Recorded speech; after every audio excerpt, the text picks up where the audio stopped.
So Sarah and I go way back, and yeah, we are best of friends. And she was at my wedding, and these earrings are from her. And No, you're wearing yeah, that? yeah, and I think it's the most incredible personal and musical companionship when you get to make music with your best friend.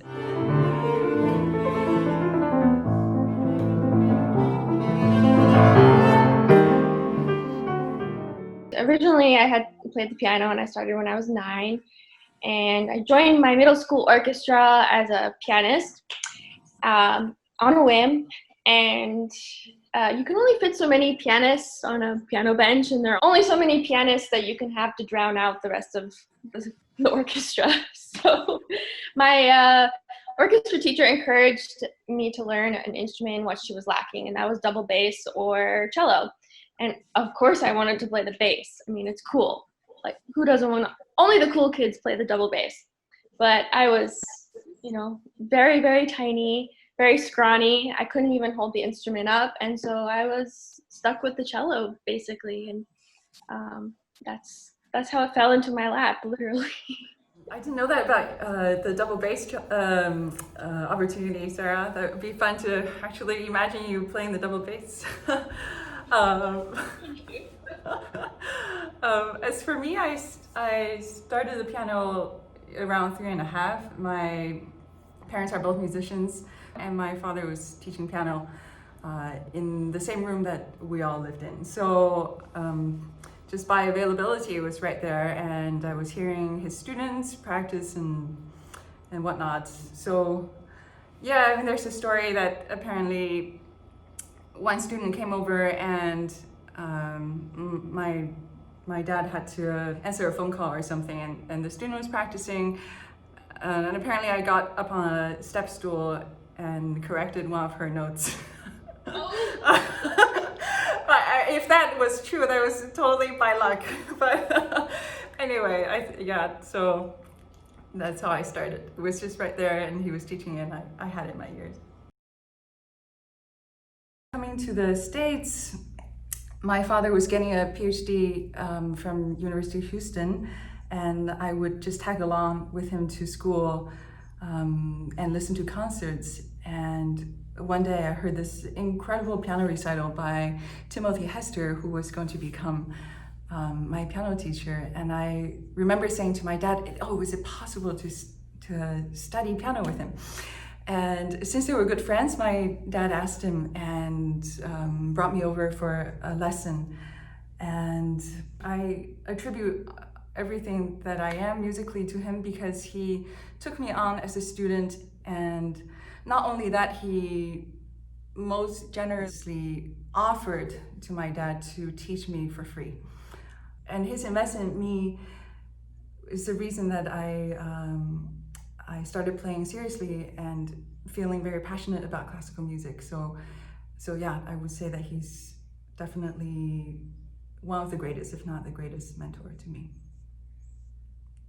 That's a really beautiful story. I actually didn't know that, Amy.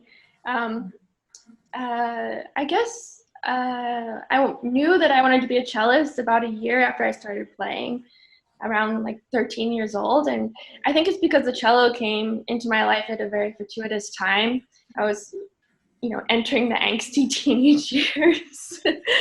And you have a lot of feelings going on. And it was as if I finally could express myself in a way that I couldn't articulate, probably still can't articulate with words. And it was without fear or judgment that I could do so. And it just spoke to me in a way that nothing prior to that ever had. And it was just what I had to do.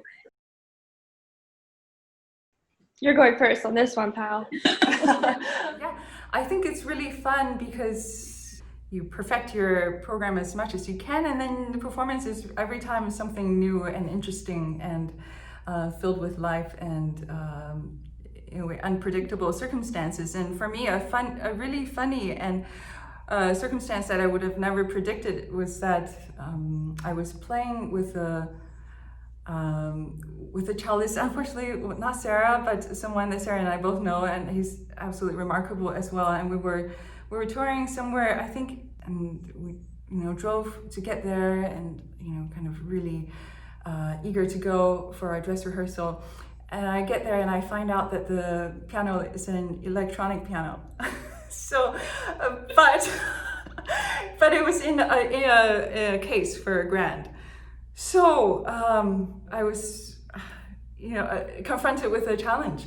So what do you do? And we were playing the most sensitive repertoire in Debussy and Janacek, and so you could find me just very stealthily playing with the volume button, louder here or softer here. I didn't get into the tenor sax feature nor the choir and voice, but that was a missed opportunity. Yeah, that was interesting. Yeah. I don't really have, gosh, I was like scrolling through my like mental database of performances, and I feel like, man, they all kind of like gel into one to the other. But when asked this question, immediately what came up were I, since starting the cello at my parents' house, I would put my end pin in the exact same location in the floor, through the carpet, and then there was padding, and then underneath was the floorboard for the first story of the house. And I did that up until I was about 18 years old, until I left for college. And I succeeded in drilling a hole through the entire floor with my end pin. So you could slip a pencil through this hole and it would drop to the basement floor. Whoa. Keep practicing, kids.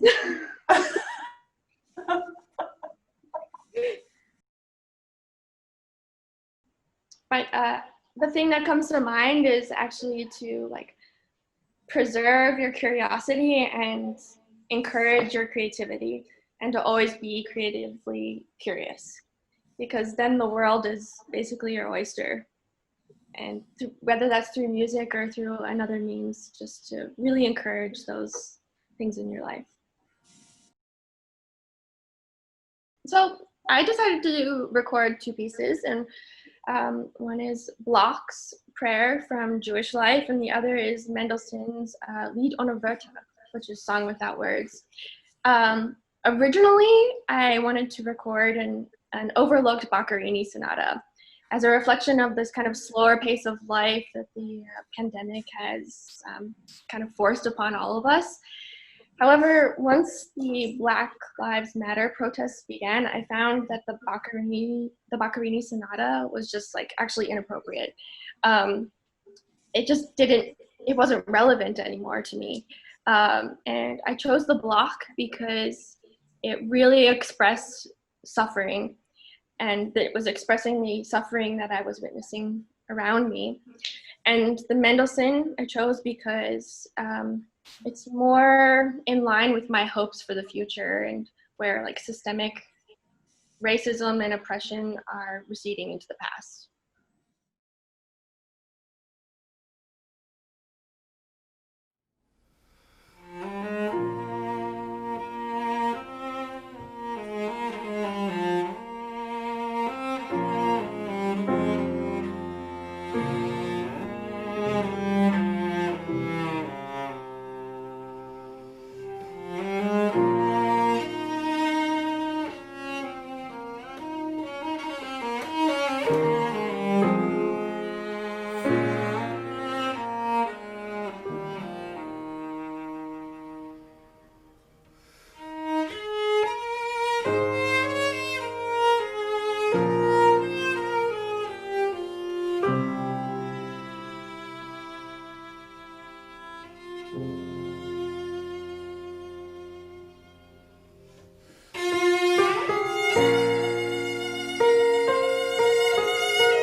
Getting to create music together virtually is an interesting experience. I've never done something like this where one of us lays down a track and the other person just tries to follow completely. In a way, I think it's a really interesting exercise because I think it's a lesson in listening. Because there's no give and take. You know, you can't do something spontaneous and of course the recording won't react. So yeah, I think actually has definitely has value.